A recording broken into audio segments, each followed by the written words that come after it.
সাধারণ তাঁতের ছেলে তৈরি প্রতিমা পাড়ি দিল বিদেশে। ছোটবেলার শখে পরিচিতি ঘটালো বিদেশের মাটিতে। কিভাবে শুরু হলো তার এই প্রতিমা বানানো, তাঁত বোনার পাশাপাশি কিভাবে সময় পান মূর্তি বানানোর, নিজের সে গল্প সবার সঙ্গে ভাগ করে নিলেন নদিয়ার শিল্পী। কতদিন ধরে আমি ঠাকুর বানাই, প্রায় ছোটবেলা থেকে আমি বানাই। টুকটাক মাটির কাজ করতাম এবং মা আটা মাখতো, সেই সব নিয়ে পশু পাখি বানাতাম।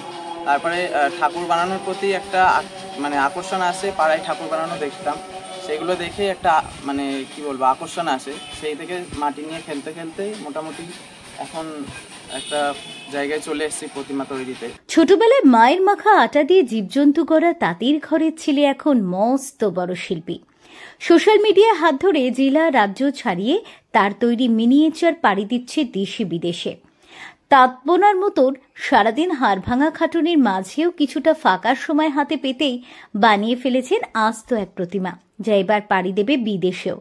নদিয়ার শান্তিপুর সূত্রাগড়ের তামলিপাড়ার বাসিন্দা ২৭ বছর বয়সী সামন্ত হাজরা বাবাকে হারিয়েছে প্রায় ১২ বছর আগে। মা অসুস্থ, সংসারে রয়েছে ছোট ভাই, আর ভাই এবং মায়ের যাবতীয় দায়ভার একাই বহন করে চলেছে সে। বাড়িতে দুটি পাওয়ার লুম রয়েছে, সেখান থেকে সংসারের কিছুটা আয় হয়। তবে ছোটবেলা থেকে শিল্পের প্রতি গভীর টান তাকে নিয়ে এসেছে এক অনন্য জগতে।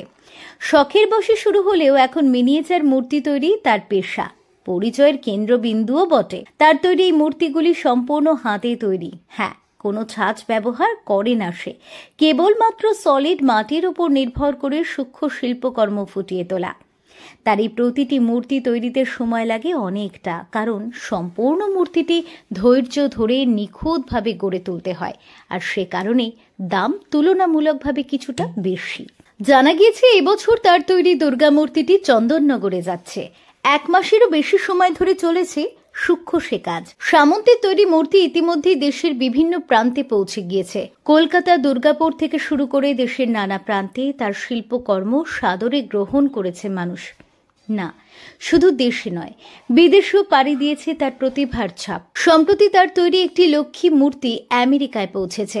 এমনকি এবছরের দুর্গাপুজোতে দুবাইতে পূজিত হবে সামন্তের হাতে তৈরি এক মা দুর্গার গোটা পরিবার।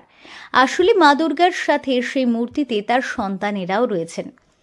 উল্লেখ্য, অর্ডার অনুযায়ী যে কোনো দেবদেবীর মূর্তি তৈরি করে দেয় সে। গ্রাহকের চাহিদা অনুযায়ী সূক্ষ্ম কাজ করে তৈরি হয় প্রতিটি শিল্পকর্ম। সেই সঙ্গে সঠিক ঠিকানায় পাঠানোর দায়িত্বও নেন নিজেই। তবে পরিবহনের জন্য আলাদা চার্জ ধার্য করা হয়। একাধিক সমস্যার মাঝেও সামন্ত হাজরার একাগ্রতা ও নিষ্ঠা আজ তাকে সকলের চেয়ে আলাদা করেছে। তার কাছে মাটির ছোট ছোট টুকরোয় গড়ে ওঠা দেবদেবীর রূপ শুধু শিল্প নয়, এক নিবিড় সাধনা।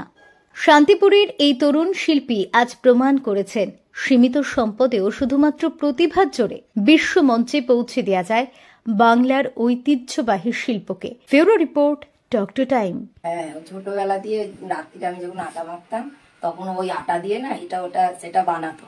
তারপরে ওই নিয়ে খেলতে খেলতে তারপরে মাটি নিয়ে সেই সারাক্ষণ পড়ে থাকতো, মাটি নিয়েই সব করতো।